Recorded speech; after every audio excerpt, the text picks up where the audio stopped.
আর একটি ছাত্রকে 5 দ্বারা একটি সংখ্যাকে ভাগ করতে বলায় সে ভুল করে 8 দ্বারা গুণ করে, ফলে ফলাফল হিসাবে 40 বের হয়। তাহলে সঠিক উত্তরটি কত? এখানে বলেছে কি বলেছে, একটি ছাত্রকে 5 দ্বারা একটি সংখ্যাকে ভাগ করতে বলা হয়েছিল।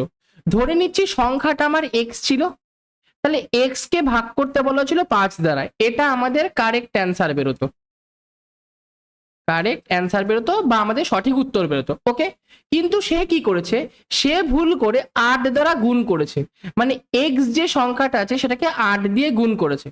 8 দিয়ে গুণ করার ফলে ফলাফল হিসাবে সে 40 পেয়েছে, লিখে দিলাম 40। তাহলে এখান থেকে এক্স এর ভ্যালু কত, 5 8 40, 5। এক্স এর ভ্যালু 5 হয়ে গেল। আমাকে বলেছে সঠিক উত্তর জানতে, আমাকে সংখ্যা বের করতে বলেনি, উত্তর জানতে চেয়েছে।